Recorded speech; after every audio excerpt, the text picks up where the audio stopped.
det är ett material som är levande, som egentligen aldrig dör. Om du tar till exempel en blåsa i ett glas, den ligger där uppe. Va? Så kommer du tillbaka om 2000 år, då ligger den nog där nere. Va? Alltså det rör sig hela tiden, det lever. Och det är det som också gör det spännande.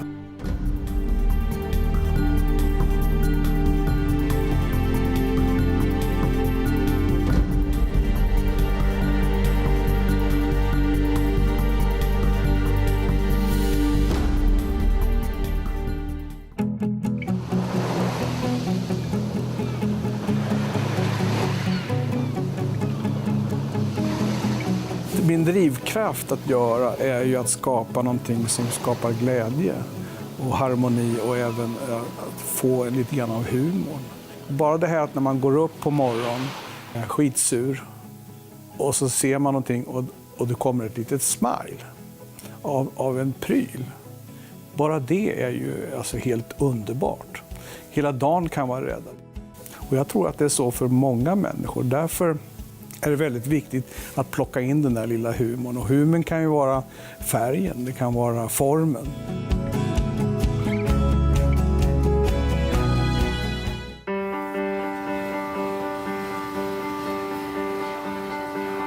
Ja, när jag ska ner i hyttan och göra någonting så har jag ju förberett mig då.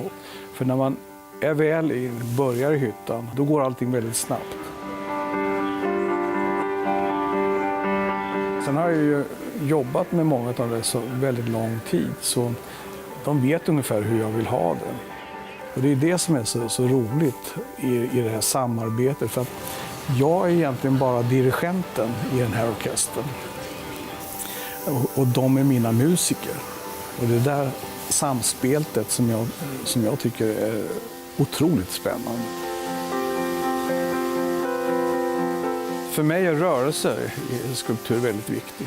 Så därför vill jag liksom börja det själv. Att jag vill vara väldigt involverad i vad jag håller på med.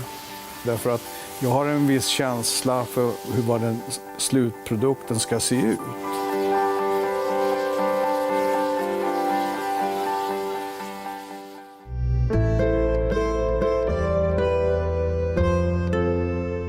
Just det att det förändras från den här orangea, nästan vita biten till helt klart när det är kallt, är ju helt magiskt. Och jag tycker fortfarande efter de här 40 åren jag håller på med glas att det är lika magiskt idag som det var när jag var 40 år sedan. Jag kan inte beskriva det på ett annat sätt.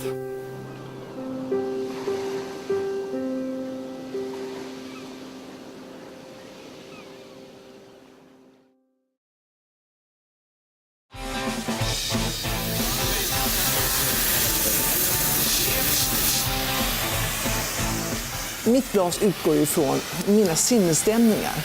Alltså det kan ju vara skit, poetiskt som en vacker morgon när man vaknar eller om allting känns underbart. Eller det kan vara nästan aggressivt, man liksom vill avreagera sig på det som resten av livet liksom ställer till med. Va? Och då är det glaset. Glaset ställer upp hela tiden och tar hand om alla mina känslor.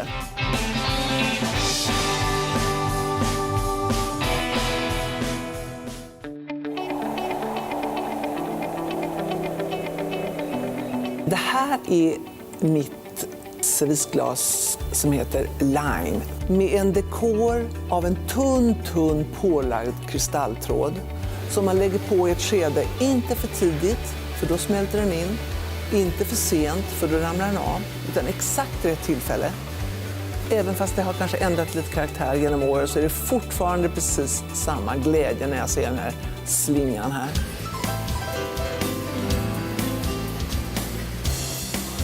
Man längtar ju dit, till hyttan. Alltså det är en verkstad där som gör alla mina experiment. Så man jobbar med samma killar som är som mina förlängda händer. Alltså. De vet precis vad jag vill. Jag behöver inte enkla instruktioner, enkla ritningar och de vet precis vad vi är ute efter. Någonting som jag har jobbat med mycket, det är ju det här som att låta glaset bara rinna på ett speciellt sätt som kanske ter sig lite konstigt. Va? Och jag älskar det, jag tycker det är så himla härligt. Men det går liksom att att jobba mer på så många sätt. Det är en jättespännande teknik. Ju mer man kan, desto friare och konstigare vågar man ju gå, eller vill man gå.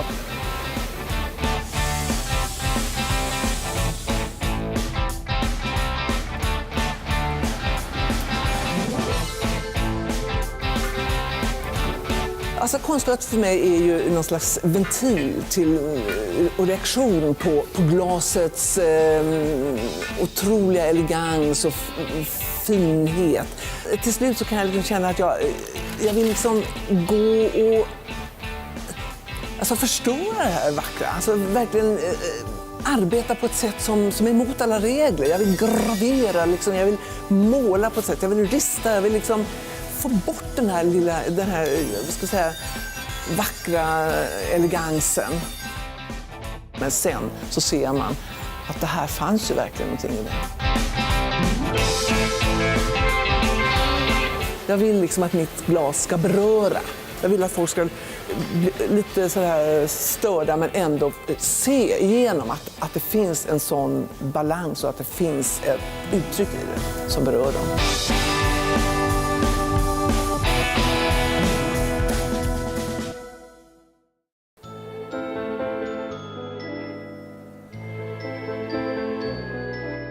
Kan hända att vi i hyttan en dag i Småland gör ett objekt där vi stänger in luften, den småländska luften, och efter 500 år är det fortfarande samma. Kanske kan man med någon verktyg utforska vad som hände just den dagen här, vad vi sa och vad vi tänkte och hur vi levde. En svindlande tanke.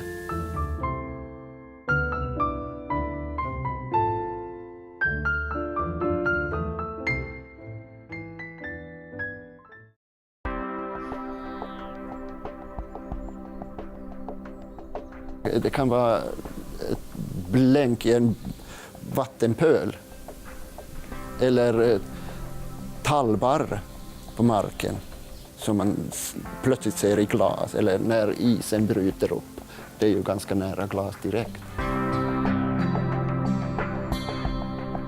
Och jag älskar att fiska, och de stunderna när jag står för mig själv, då blir allting så stort. Det finns liksom inga väggar, ingenting, och det finns den här stillheten. Man kan lyssna på sig själv eller så kan man lyssna utåt.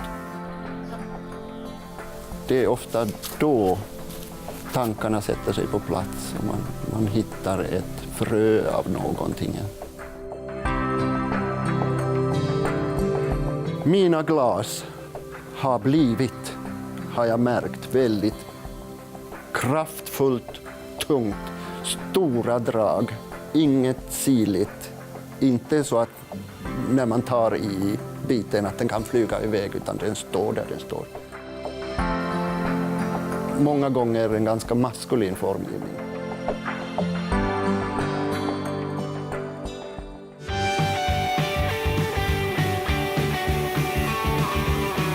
Alla har sina roller och det flyter på. Och det väser och det är varmt och man är så uppfylld av den där känslan i hyttan. Man blir inspirerad av just den stunden och den energin som finns i hyttan och det gunnandet. Jag vill förmedla en känsla, och när folk fattar det och förstår det som jag har gjort och vill ha det nära sig och i sina hem, det är belöningen.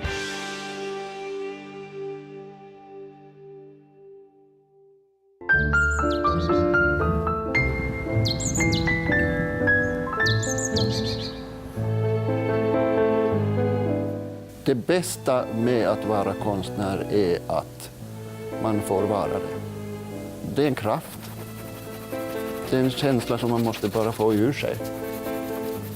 Jag brukar säga att om jag inte skulle hålla på med glas så skulle jag ändå hålla på med glas.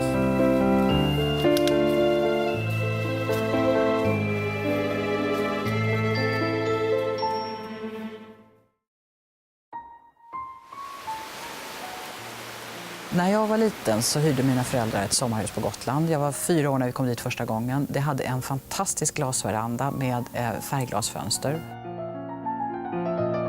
vilken underbar känsla det var att stå och titta ut genom de här olika färgglasen och uppleva den värld som blev genom blått glas, genom rött glas, genom grönt glas. Och också den totala känslan av lycka när solen lyste in genom de här färgfönstren. Den lyckokänslan och också den känslan av magi är jag är helt säker på att det är därför som jag arbetar med glas idag.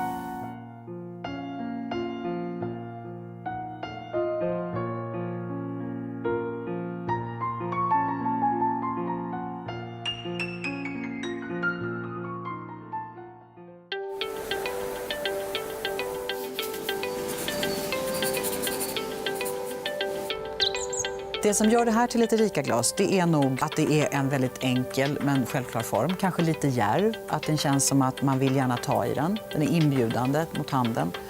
Om jag får säga det själv så tycker jag att det är ett välproportionerat glas. Ser självklart och ändå intressant ut. Så det är ett riktigt Erika-glas. Någonstans är det mötet mellan mina idéer och mina skisser och ritningar och glasarbetet i hyttan. Det är där någonstans så är ju nästan det roligaste av allt och också det som är mest utvecklande och där det händer väldigt mycket. Och det är väl typiskt, tycker jag, för de här processerna vi har på glasbruken, att där man möts liksom med olika kompetens och utvecklar någonting som blir lite mer intressant än det hade blivit om man bara hade jobbat helt på egen hand.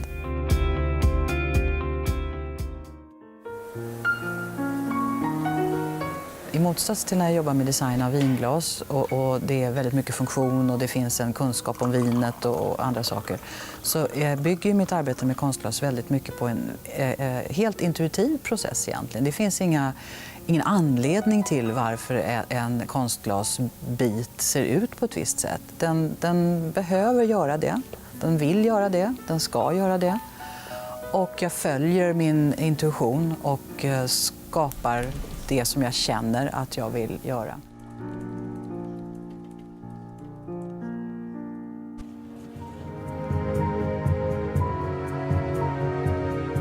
Det är omsorg om detaljerna som gör enkelheten vacker. Och så tänker jag därför att jag jobbar ju med väldigt, väldigt enkla former. För jag vill låta drycken tala och jag vill också låta situationen, måltiden, umgänget, människorna runt glaset tala.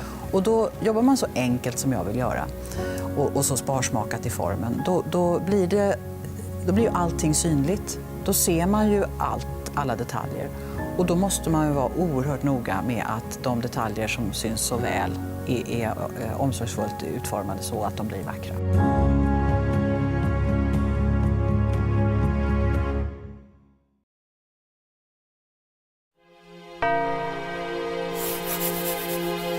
Jag vill inte enbart vara en dekorativ glaskonstnär.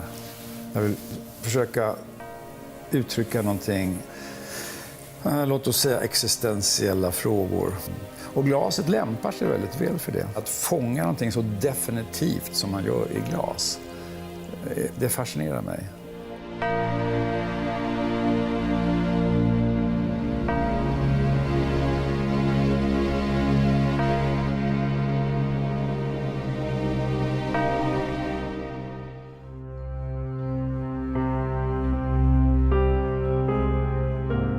Båten är för mig vad duken är för en målare. Och det här faktumet att det enda som skyddar passagerarna eller innehållet i den här båten är ju den tunna hinnan som skrovet utgör.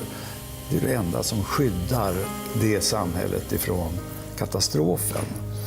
Och det gör att båten blir för mig en väldigt härlig form att beskriva en historia i.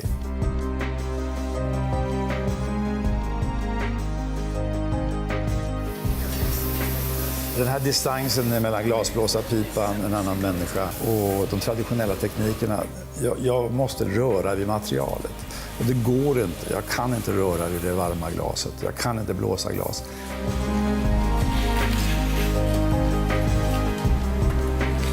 I sanden så kan jag i lugn och ro i min ateljé arbeta med mina händer, ha direkt kontakt med formen, bestämma exakt hur slutresultatet ska bli. Jag är nog en byggare, jag tycker om att arbeta med händerna. Och sandgjutningstekniken har givit mig den möjligheten.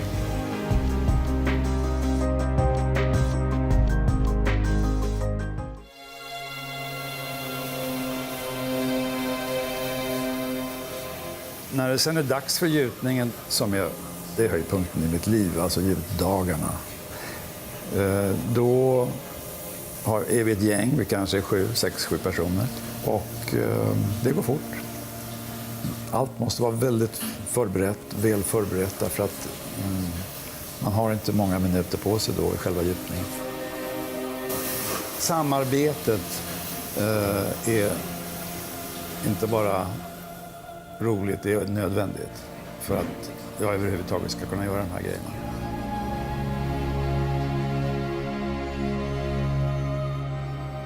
När glaset har stelnat och man ser defekter, blåser och bubblor, så för mig är det som ett mini-universum.